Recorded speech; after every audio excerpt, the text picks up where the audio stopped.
में कोई संकोच नहीं। मुझे तो ऐसा लग रहा है कि संभावना बहुत कम है। कोई भी राजनीतिक नेता ये नहीं कहेगा, घुमा घुमा के यही 5 साल तक कहेगा मैं प्रयास कर रहा हूँ, मैं प्रयास कर रहा हूँ। क्योंकि सरकार ने ये कहा है कि पंचायत की भूमि में आईएमटी बनाना संभव नहीं है और 1500 एकड़ कोई जमींदार जमीन देने के लिए तैयार नहीं। हमने बहुत प्रयास किए। जब 25 लाख एकड़ की जमीन दी, हमने जमींदारों को 40 लाख पर एकड़ के हिसाब से भी देने के लिए सरकार से सहमति ले ली। यदि किसान जमीन नहीं देना चाहता है तो पीपी मोड पर पार्टनरशिप में भी यदि वो चाहे तो भी HSID के साथ कांटेक्ट कर सकता है, उसके लिए भी सरकार सहमत है। परंतु साथियों, सभी पत्रकार साथियों से कहना चाहता हूं कि यदि जमीन नहीं मिलेगी तो IMT भी पॉसिबल नहीं है। आज आप लोगों के बीच में ये भी कर देंगे, ये भी कर देंगे और 6 महीने में ग्राउंड पर कर देंगे और फिर मिलेंगे तो फिर आप कहेंगे आपने ये कहकर गए थे। इसलिए प्रयास है, यदि किसान इस बात पर सहमत हो जाएगा अगर हम 40 लाख में दे देंगे तो IMT 1000% खुडाना में बननी निश्चित। यदि खुडाना के अलावा यदि दूसरी जगह भी कोई किसान तैयार है, वहां भी बनाने के लिए तैयार है, बशर्ते कि जमीन हमें मिल जाए। और जमीन के लिए कई बार गांव से पंचायत भी की है और यहाँ की SDM मैडम की ड्यूटी भी लगाई है कि लगातार पंचायत से लोगों से संपर्क करके आपस में विचार विमर्श करके नेगोशिएशन भी कहीं होता है और भी आगे पीछे पैसे लगाने पड़ेंगे। उसके लिए भी हम कोशिश जारी है।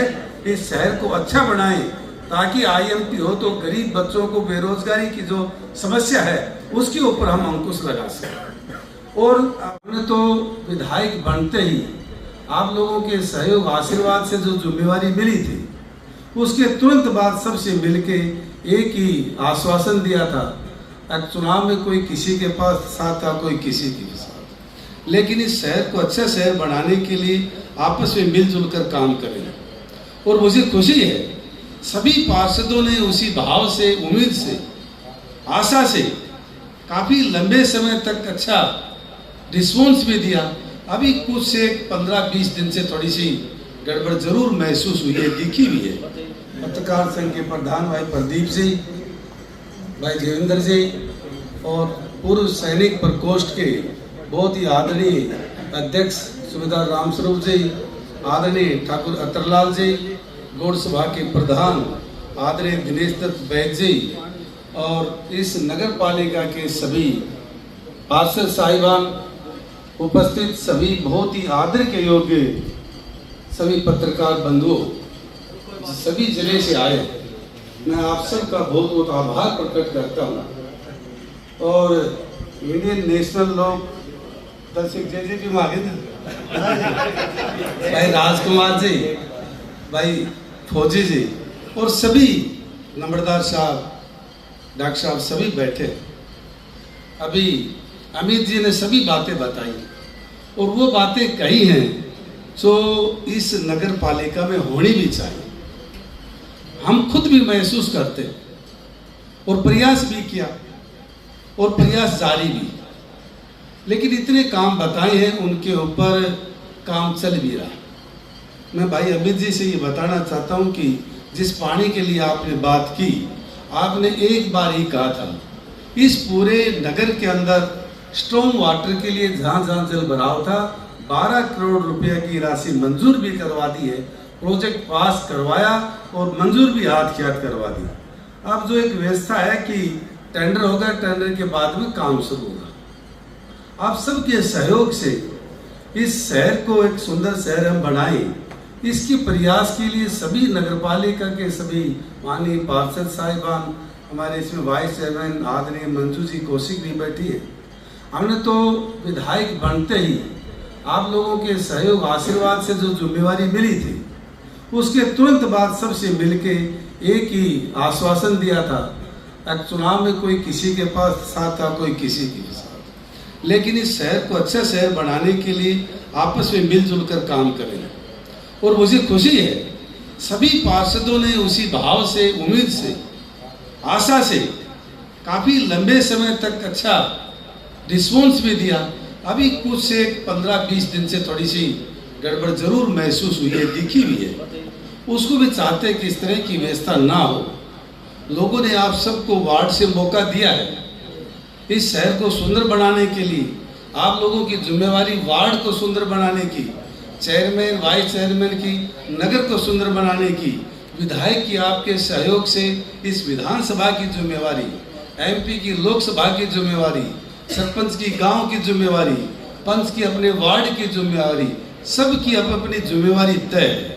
और इसके साथ साथ जो सामाजिक लोग हैं जो इस जिम्मेवारी से ऊपर हर काम में अपना कीमती समय छोड़कर इन सब जिम्मेवारियों की चिंता करते हैं, देखते हैं और कहते भी हैं।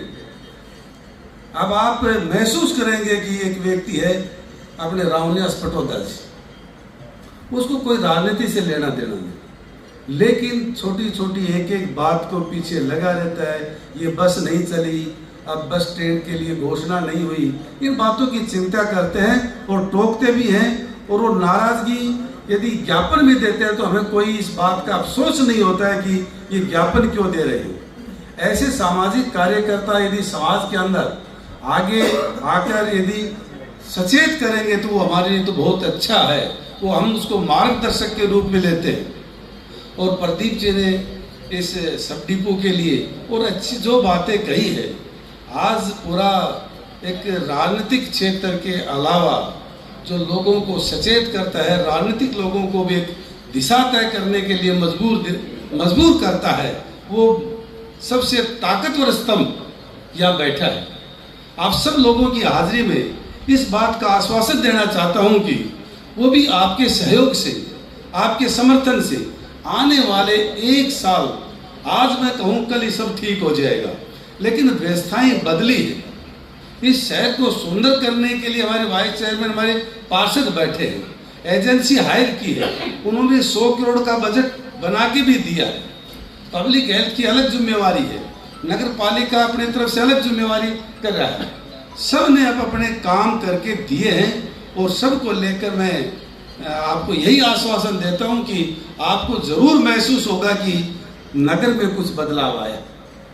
सबसे पहले पूर्व सैनिकों की बात थी कि इसमें शहीद स्मारक की पहली कलम से हमने इनका वादा को पूरा नहीं किया, हमने अपनी जिम्मेवारी उसके अंदर निभाई। और इस नगर के अंदर मैं तो ये कहता हूँ जब बनकर तैयार हो जाएगा तो जिले के अंदर भी सबसे अच्छा भव्य शहीद स्मारक इस नगर में दिखेगा। चाहे आपने पार्किंग की बात कही है, उसके लिए भी, सब डिपो के लिए भी और किले के लिए भी, स्ट्रॉन्ग वाटर ठीक हो इसके लिए भी, सीवर की भी अच्छी व्यवस्था हो, ड्रिंकिंग वाटर अच्छा मिले इसके लिए भी, और नगर की सभी गलियां ठीक हो। एक बात के लिए कहना चाहता हूं कि कुछ हमने बड़े प्रोजेक्ट बनाए हैं ताकि एक बार बनाने के बाद बार बार सड़क बनाने की जरूरत ना पड़े। सबसे पहले सीवर और ड्रिंकिंग वाटर की लाइन यदि ठीक हो जाए और लेवल लेकर इस शहर में अच्छी सीसी की सड़क हम बनवाने का जो लक्ष्य रखा है उसमें थोड़ा सा समय लग सकता है, लेकिन अच्छा सुंदर शहर बने इसकी चिंता दिन और रात कर रहे हैं।